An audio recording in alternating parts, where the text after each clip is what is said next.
এখানে অনেকক্ষণ পোস্টোজ নিলাম, ভাব মারলাম, ক্যাপ মেরে ছবি তুললাম। এই ডান দিকে বালতাল যাচ্ছে আর এই সোজা রাস্তাটা হচ্ছে লে লাদাখ। আচ্ছা, এখান থেকে 17 কিলোমিটার পায়ে হেঁটে অমরনাথ যাত্রাতে যেতে হয়। এখানে যদি আপনারা 3-4 ঘন্টাও সময় কাটিয়ে দেন, মনে হবে যেন সারাদিন থেকে যায়। এই হচ্ছে আপেলের ফুল, এটা হচ্ছে আপেলের পাতা। এই যে এখানে এর ভিতরে যে জায়গাটা দেখা যাচ্ছে, এটা হচ্ছে হেলিপ্যাড।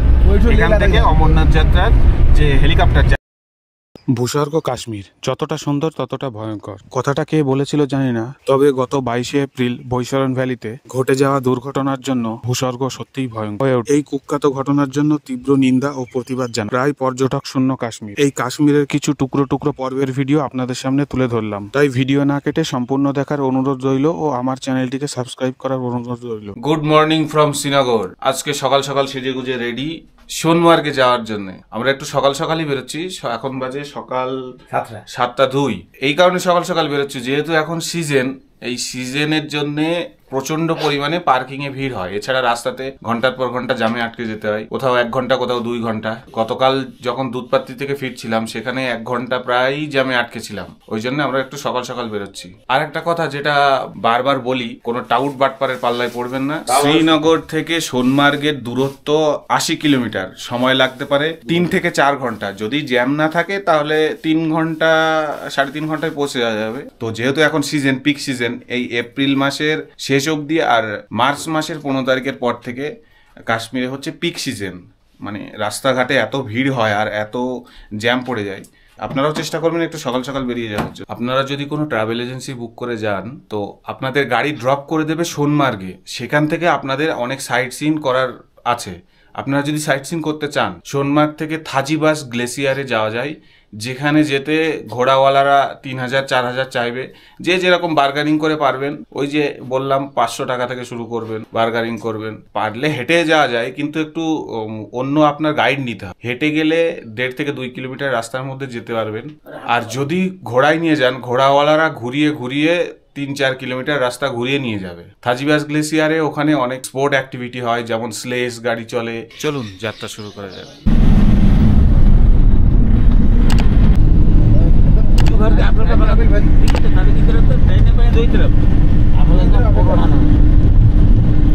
আপেল বাগানের সঙ্গে ধূসর পাহাড় ফ্রি। আচ্ছা, তো আমাদের ড্রাইভার সাহেব তেল নেওয়ার জন্য দাঁড়িয়েছে পাম্পে। তো পাম্পের পাশে এরকম আপেল বাগান। এই হচ্ছে আপেল গাছ। এতক্ষণ দূর থেকে দেখাচ্ছিলাম, এবার কাছ থেকে দেখাই। এই হচ্ছে আপেলের ফুল, এটা হচ্ছে আপেলের পাতা। এই যে কুড়ি দেখা যাচ্ছে, এটাই আস্তে আস্তে আস্তে আস্তে ফুটবে। ফুলগুলো যখন আপেলে পরিণত হবে তখন দেখতে কেমন লাগবে, এইরকম সামনে থেকে দেখা যাচ্ছে। এই যে ফুল, এই ফুলটা ফুটতে ফুটতে আপেল ধরতে ধরতে সেপ্টেম্বর মাস লেগে যাবে। তখন এটা সেপ্টেম্বর মাস থেকে লাল হয়ে যাবে, তখন ভাঙা শুরু হবে। অক্টোবর মাস অবধি টাটকা আপেল পাবেন। এছাড়াও আপেলের জুস মোটামুটি সারা বছর রাস্তার ধারে এরকম আপেল বাগানের সঙ্গে যেসব ঘর থাকে বা দোকান থাকে সেখানে পাওয়া যায়। কিন্তু মোটামুটি আপনি আপেল সিজনে যদি আসতে চান, আপেল ফেস্টিভ্যাল হচ্ছে সেপ্টেম্বর মাসে। আমাদের ওখানে সরষে এতদিন ঝেড়ে মুছে ভাঙিয়ে খেয়ে হজম হয়ে গেছে, আর এখানে সবে সরষে গাছ উঠেছে, সবে ফুল ধরেছে, ফুল। আচ্ছা, তো সোনমার্গ যাওয়ার পথে 36 কিলোমিটার আগে দাঁড়িয়ে পড়েছি এখানে একটু ফ্রেশ ট্রেশ হওয়ার জন্যে। দাঁড়িয়েছি খুব সুন্দর একটা জায়গাতে, দেখাই সিন্ধু নদী, যেই নদীটা আমাদের ভারত থেকে পাকিস্তানে গেছে।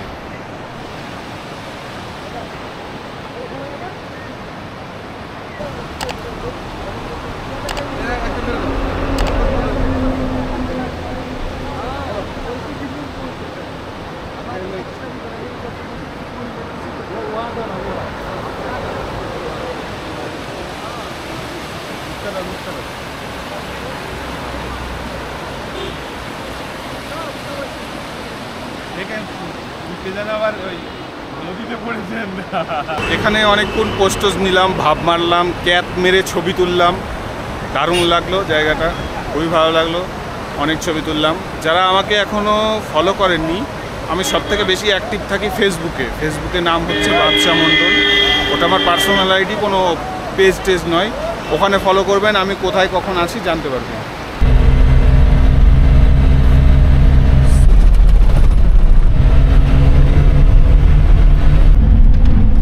টানেলটা হচ্ছে 6 কিলোমিটার। এখন প্রচণ্ড পরিমাণে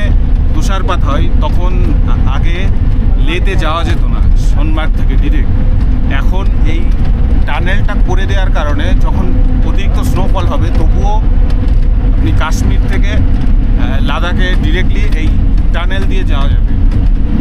এটা হচ্ছে লে দিক থেকে জিমর টানেলের গেটটা।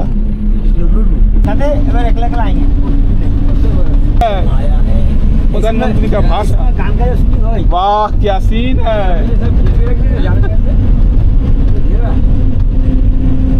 আচ্ছা, তো পৌঁছে গেছি সোনমার্গের ট্যাক্সি স্ট্যান্ডে। এখান থেকে এবার সাইট সিনে আপনারা যেতে পারেন, থাজিবাস গ্লেসিয়ার বা বালটাল বা ভিউ। ভাই কি দারুণ ভিউ।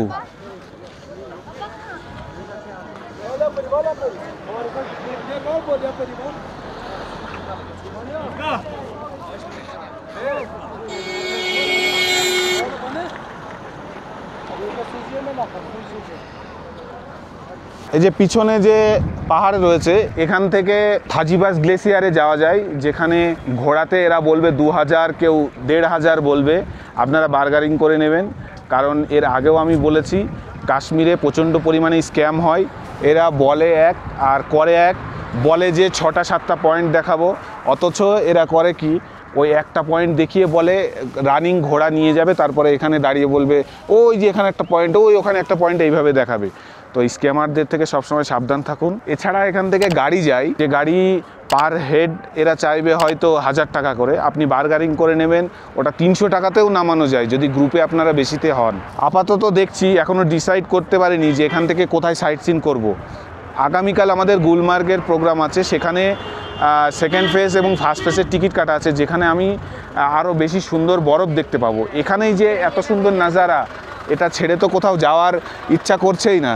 দেখুন একটু, এত সুন্দর নাজারা কোথায় পাওয়া যাবে। তো গাড়ি ঠিক করলাম, আর হেড এক একজন 400 টাকা করে লাগছে। বালটাল ভ্যালি আর আরও 4টে পয়েন্ট ঘুরে দেখাবে।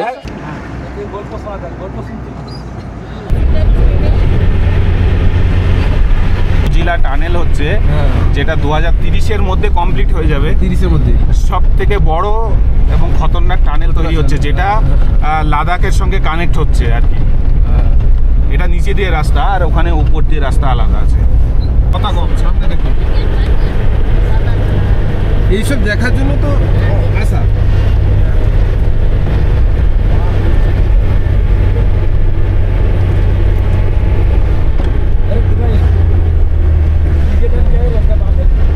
বালতাল যাচ্ছে, আর এই সোজা রাস্তাটা হচ্ছে লে লাদাখ। আমরা বালতালের দিকে যাচ্ছি। এখান থেকে অমরনাথের যে হেলিকপ্টার যায়, এখানে সেই হেলিপ্যাড আছে। জায়গাটার নাম নীলগ্রাড। আচ্ছা, এই যে এখানে এর ভিতরে যে জায়গাটা দেখা যাচ্ছে, এটা হচ্ছে হেলিপ্যাড। এখান থেকে অমরনাথ যাত্রার যে হেলিকপ্টার যায়, এখান থেকে যায়।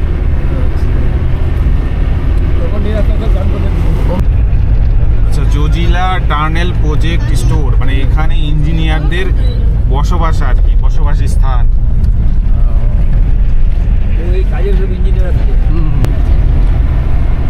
যাত্রাপথের এই যে সৌন্দর্য, পুরো রাস্তা ভিডিও করলেও মনের আর কি ইচ্ছা শেষ হবে না। আর পুরো ভিডিওটা এত লম্বা হয়ে যাবে যে মানে চোখের শান্তি শেষ হবে না আর কি, এত লম্বা হয়ে যাবে যাত্রাপথের এত সৌন্দর্য। पत्थर नहीं बर्फ ही,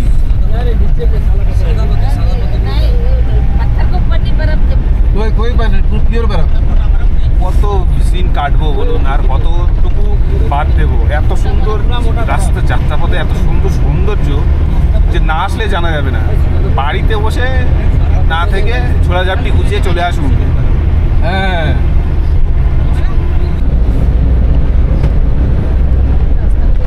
মনে হচ্ছে না লাদাখের ভাই, লাদাখের ভাই। এত সুন্দর জায়গাটা পৌঁছে গেছে ভাই।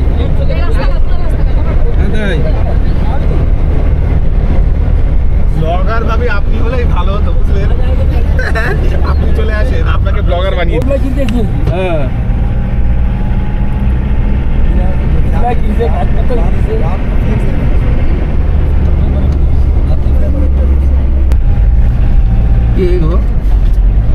গাড়িতে ঝুলে যাচ্ছিল। এটা হচ্ছে বালটাল ভ্যালির পার্কিং নাম্বার 3। এটাই শেষ, এর পরে আর কোনো গাড়ি যাবে না, কারণ সামনে পুলিশ দাঁড়িয়ে আছে। আচ্ছা, তো এখানে পার্কিংয়ে আমাদেরকে নামিয়ে দিয়েছে। একটু জায়গাটা দেখাই কোথায় নামিয়ে দিয়েছে। এরকম জায়গাতে এসে কোনো কমেন্ট হবে না, কোনো কমেন্ট হবে না।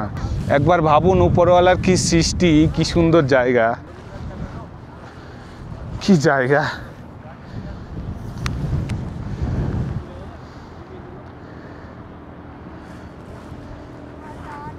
ও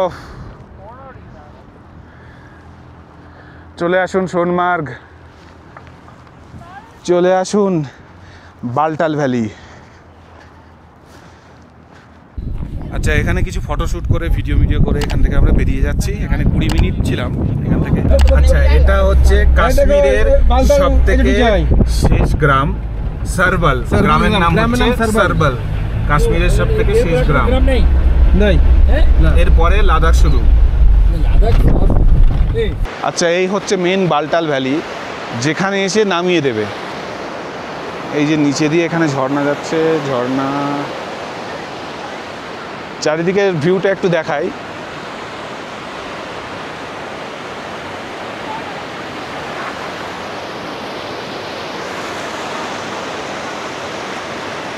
প্রচুর পর্যটক এখানে আছে। উপরে বরফে সবাই খেলা করছে, আর সামনে এরকম কাঠের ব্রিজ, যে কাঠের ব্রিজের ওপর থেকে এপার থেকে ওপরে যেতে হবে। ব্রিজের হাল কিছুটা এইরকম।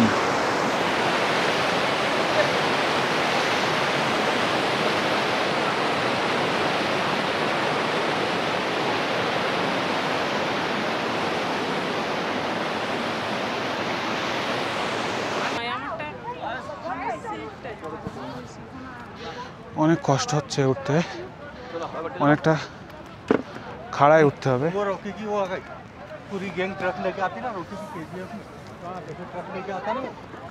এই যে আমল দেখা যাচ্ছে, এখানে হচ্ছে পার্কিং।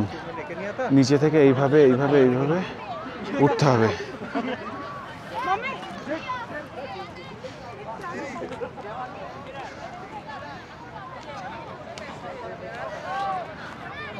আচ্ছা, উপরে এখানে বেশি ক্যাবদারি মারা যাবে না আর কি। মারলে এখান থেকে সোজা এখান থেকে গড়িয়ে নিচে আস্তে আস্তে পা ফেলে আসতে হবে।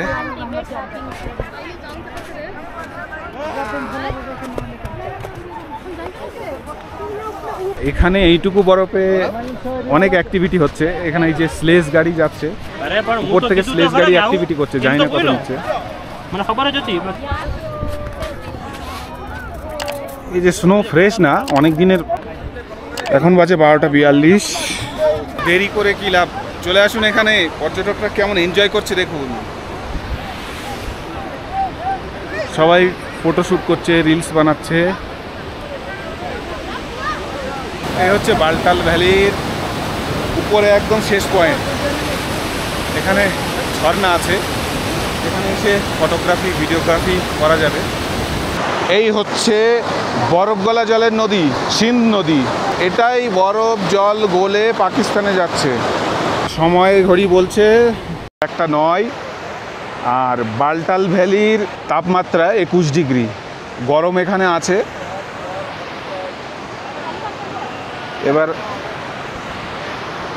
এবার আমরা বালটাল ভ্যালি থেকে বেরিয়ে যাচ্ছি। সামনে আরেকটি পয়েন্ট আছে জিপ লাইন, সেখানে একটু দাঁড়াবো। এই যে জোজিলা টানেলটা তৈরি হচ্ছে, এটা সারা বছর এই রোডটা খোলা থাকবে। বছরের অন্যান্য সময় কি হয়, বন্ধ হয়ে যায়, যে এই রোডটা বন্ধ থাকে, তখন লাদাখে যাওয়ার খুবই সমস্যা হয়, বাই রোড তখন বন্ধ থাকে। কিন্তু এই যে জোজিলা টানেলটা তৈরি হচ্ছে, এটা 2030-এর মধ্যে কমপ্লিট হয়ে যাবে এবং এশিয়ার সবথেকে দীর্ঘতম টানেল হবে। আর এই টানেলটা হয়ে গেলে সারা বছর লাদাখে যাওয়া যাবে বাই রোড। এখানে হচ্ছে একটা জিপ লাইনের পয়েন্ট। এখান থেকে জিপ লাইন হয়, 400 টাকা পার হেড নেয়। তো দেখাই জিপ লাইন কীভাবে হয়।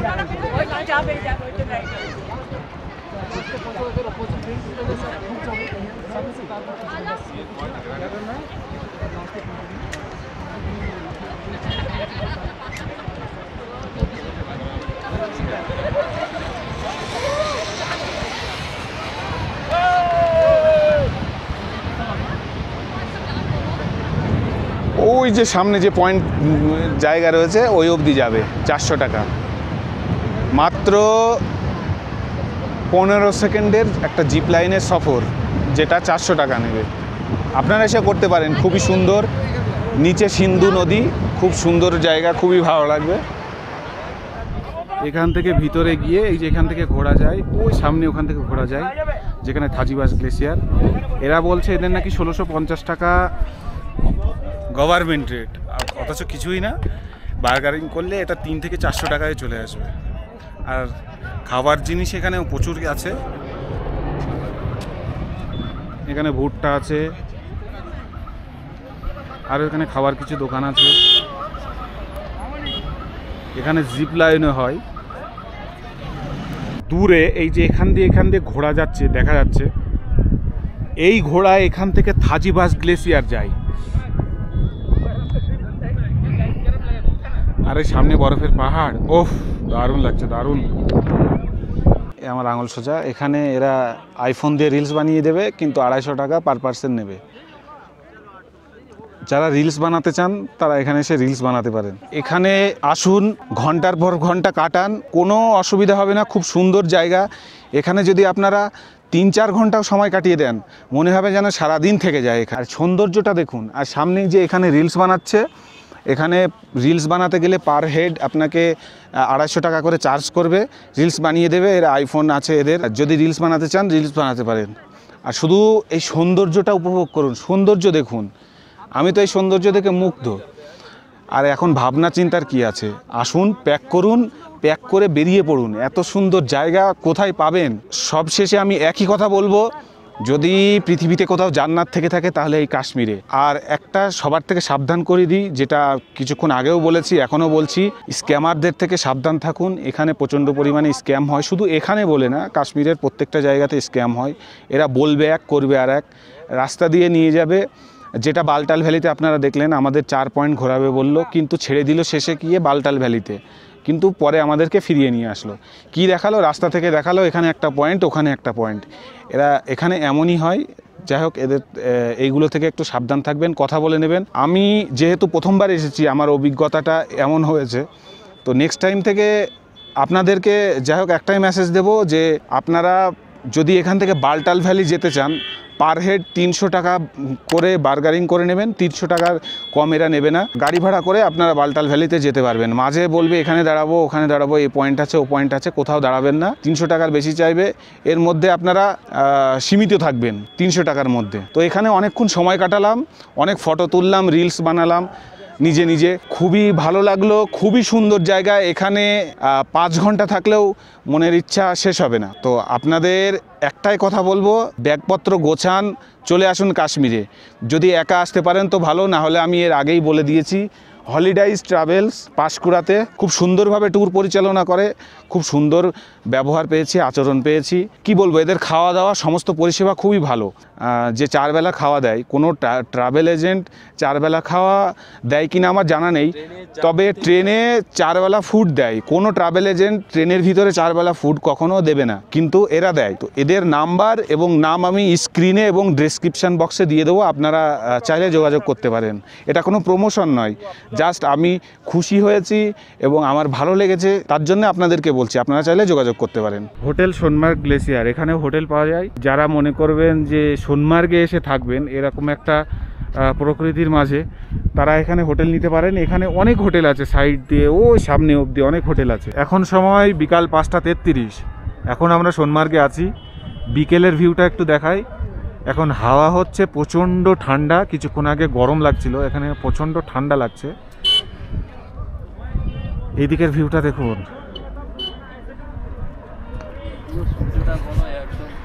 এখন সোনমার্গ ছেড়ে বেরিয়ে যাচ্ছি। সামনে যে জেডমোর টানেলটা আছে, ওখানে আমরা দাঁড়িয়ে কিছু ফটো তুলবো, একটু ভিডিও বানাবো এবং আপনাদেরকে দেখাবো। এই জেডমোর টানেল হলো নবনির্মিত একটি টানেল, যে টানেলটা লাদাখের সঙ্গে ডিরেক্টলি কানেক্ট করে। আচ্ছা, সোনমার্গ থেকে ফেরার পথে দাঁড়িয়ে পড়েছি জেডমোর টানেলে। এই টানেলটা যে বলছিলাম আমি কিছুক্ষণ আগে, যে লাদাখের সঙ্গে কানেক্ট করেছে। যখন শীতের সিজনে প্রচণ্ড পরিমাণে বরফ পড়ে, তখন এই সোনমার্গ থেকে লাদাখে যাওয়াটা অসম্ভব হয়ে যায়।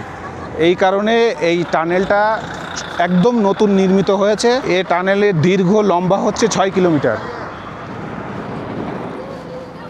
টানেলে বেশিক্ষণ দাঁড়ানো যাবে না, কারণ এটা রোডের উপরে তো। কিছুক্ষণের জন্য পার্কিং করে একটু ছবি টবি তুলে আমরা হোটেলের উদ্দেশ্যে বেরিয়ে যাব। সময় রাত 8:50, পৌঁছে গেছি হোটেলে। অনেক কষ্টে শিষ্টে জ্যাম কাটিয়ে তারপর পৌঁছে গেছি। সেই সঙ্গে শেষ করছি আমার এই পর্বের ভিডিও। সবাই ভালো থাকবেন, সুস্থ থাকবেন। সবার কাছে একটাই রিকোয়েস্ট, দয়া করে আমার চ্যানেলটি সাবস্ক্রাইব করে দেবেন, কারণ আমি এই চ্যানেলে নতুন। সবাইকে অনেক অনেক ধন্যবাদ এই ভিডিও দেখার জন্য। আপনি লাইক করলে, আপনি সাবস্ক্রাইব করলে আপনার কোনো টাকা কাটবে না, কিন্তু আমার মনের বল বাড়বে। দেখা হচ্ছে আপনাদের সাথে আগামী পর্বে, যে পর্বে থাকবে গুলমার্গের গল্প। সবাই ভালো থাকবেন, সুস্থ থাকবেন। Tata, bye bye.